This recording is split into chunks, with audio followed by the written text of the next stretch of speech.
I am sure during the process of writing this book, you spent a lot of time researching, talking to people, looking the newspapers. Did you learn anything during the process? What did you learn during the process of writing this book?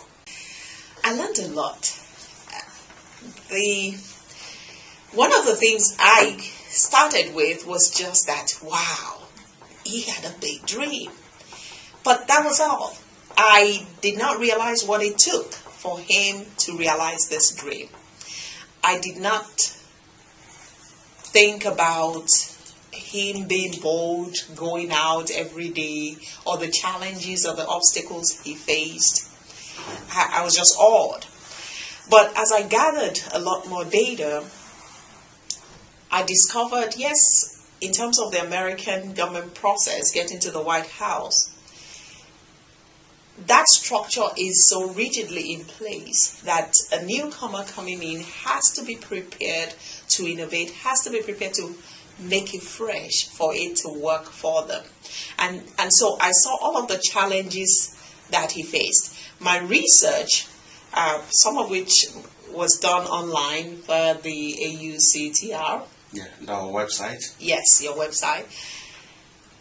Helped broaden my horizon in terms of what it took to be president, what it took to run for office.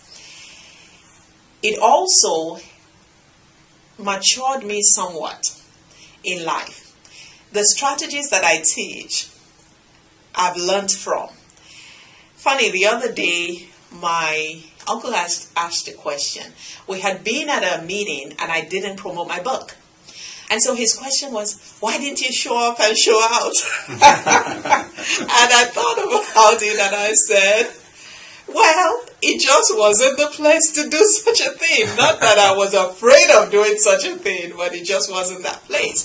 But it comes back, the lessons that are in here, it comes back into my life as well as others that have read the book. Last year, 2010, you wrote a book, and this one just come out, so very, very busy.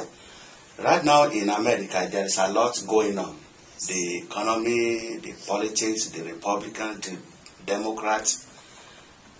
Do you have any project that you are working on right now that may lead to a book, maybe in year 2012 or before the end of this year? Because you are very hardworking.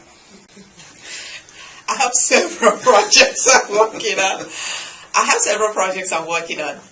My writing has shifted a bit from academia. I now call myself a public intellectual, like say Cornel West or others like him. Because what I find is, in academia, we go to our conferences, we talk around the table. Sometimes it's preaching to the choir. I just feel as people of color, we need to get our message out there in the marketplace where the people live. Two of my current projects are educational success. So often we find young people who pay through the nose, go through college, and have no jobs, and don't know what to do with their degrees, don't know where to go from here. So, both of those books, College Prep and Success in College, is designed to help the youth transcend that idea that, oh, I want to be a lawyer, oh, I want to be a doctor, to actually make it a reality. Showing them the steps they need to take, showing them the courses that would help them be marketable, and the skills, particularly the skill set that helps them to be marketable post-college, so that they don't spend so much money and get nothing at the end of the day.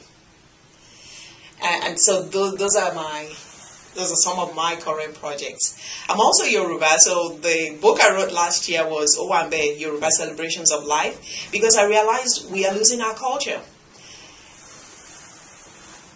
There are no new words. The youth are not speaking the language.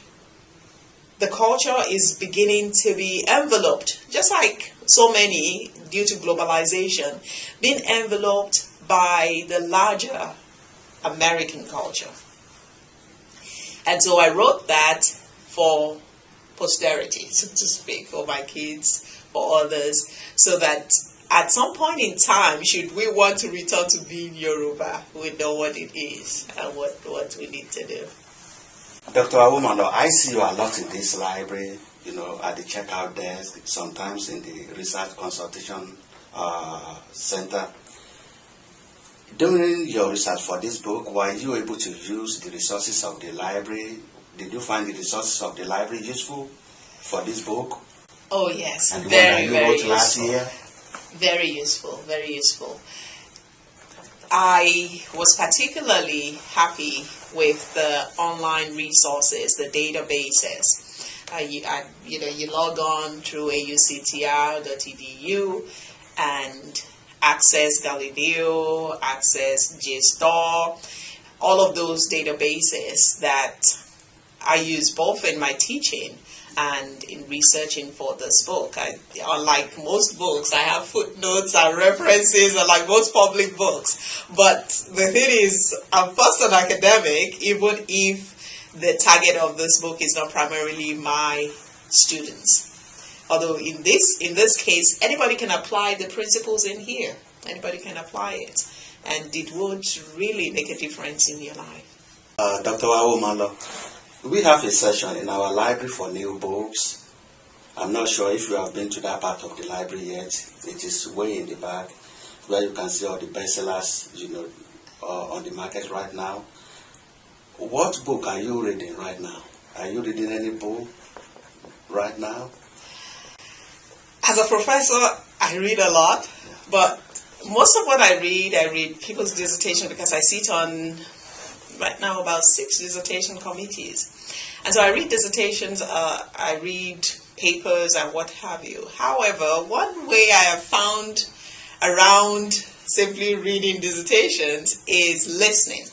I check out audiobooks, and I have a couple that I'm listening to as I drive back and forth from campus or as I sit on my laptop working on something or the other. One is $1,000 and an Idea by Sam Wiley. It's an interesting listen. He kind of gives a casual history of capitalism in America. Talks about how he founded several corporations, how they went against the stranglehold that AT&T then had on telecommunications, the breaking down of the bell and into the baby bells. Talks about how they went against IBM and that monopoly on the computer industry. So it's a really interesting read. I'm also listening to Nido Kuben, and he talks about the power of communication. Communication is vital, and that's one of the skills that I tell my students you have to walk away with from your college experience. Communication is vital, both the oral and the written communication, and you have to know how to speak in public. Setting aside your fears and communicating with people. So those are 2 I'm listening to right now.